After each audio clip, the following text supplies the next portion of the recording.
पहले आपको ममता दीदी का बयान ही सुनवा देती हूँ।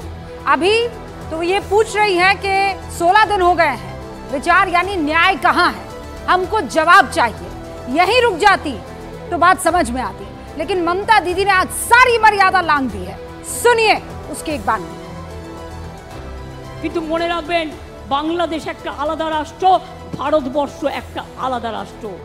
মোদি বাবু আপনার পার্টিকে দিয়ে আগুন লাগাচ্ছেন, মনে রাখবেন বাংলায় যদি আগুন লাগান আসামও থেমে থাকবে না, নর্থ ইস্টও থেমে থাকবে না, উত্তরপ্রদেশও থেমে থাকবে না, বিহারও থেমে থাকবে না, ঝাড়খণ্ড থেমে থাকবে না, উড়িষ্যাও থেমে থাকবে না, আর দিল্লিও থেমে থাকবে না। আপনার চেয়ারটা আমরা টলমলো করে দেব। समझ गया? ममता दीदी कह रही है अगर आग पश्चिम बंगाल में लगी तो असम में भी लगेगी, मेघालय में भी लगेगी, बिहार में भी लगेगी, राजस्थान में भी लगेगी, मध्य प्रदेश में भी लगेगी, पंजाब में भी लगेगी, यानी कुल मिलाकर पूरे देश में आग लगेगी। ममता बनर्जी को जवाब चाहिए। किस बात का जवाब चाहिए? कि उनके मुख्यमंत्री रहते हुए, उनके स्वास्थ्य मंत्री रहते हुए, उनके वहां पर गृह मंत्री रहते हुए एक डॉक्टर बिटिया के साथ जघन्य अपराध कैसे हो गया? इसके लिए भी मादा चाहिए, और शायद ये मादा ममता बनर्जी में है। इसके लिए शर्म की हर मर्यादा टूट जानी चाहिए, और वही आज मुख्यमंत्री साहिबा करती हुई दिखाई दी। ये बयान एक प्रदेश के मुख्यमंत्री का है जो संवैधानिक पद पर बैठी है, जिनके प्रदेश में 20 दिन पहले एक महिला डॉक्टर के साथ हैवानियत हुई है और फिर उसकी हत्या कर दी गई। इसका जवाब देने की बजाय ममता बनर्जी, माफी मांगने की बजाय ममता बनर्जी राजनीति कर रही हैं, सियासत कर रही हैं, और कह रही हैं कि पीएम को पद से इस्तीफा दे देना चाहिए। कह रही हैं कि सीबीआई ने अब तक इंसाफ क्यों नहीं दिलाया है। आप जब अपनी पुलिस को संभाल नहीं पाते हैं, सीबीआई बकायदा अपने स्टेटस रिपोर्ट में यह दाखिल करती है कि सबूतों को पूरी तरह से बर्बाद करने की पूर्णतः कोशिश की गई है, दिखाई देता है।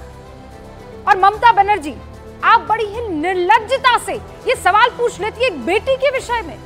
एक महिला की होने के नाते आपसे हर महिला देश की क्या उम्मीद कर रही है कि आप ये कहें कि आप सब शांत हो जाइए, हाँ जो हुआ वो गलत हुआ, जो बिटिया के साथ हुआ वो सिर्फ पश्चिम बंगाल नहीं, देश के किसी राज्य में नहीं होना चाहिए।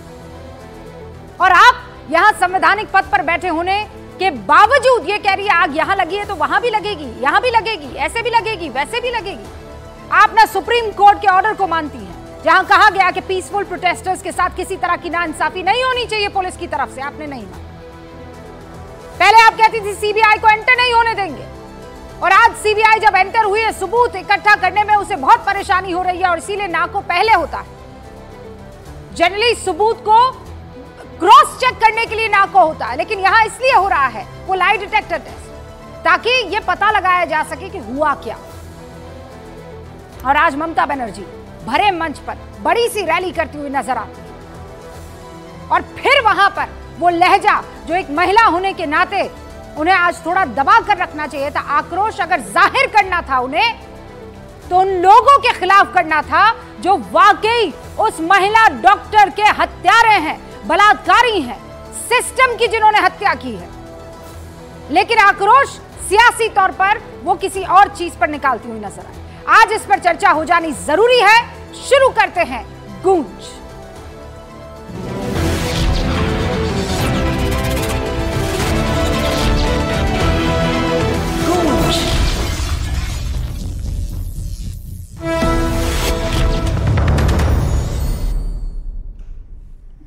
और इस मसले पर बातचीत करने के लिए जो खास मेहमान हम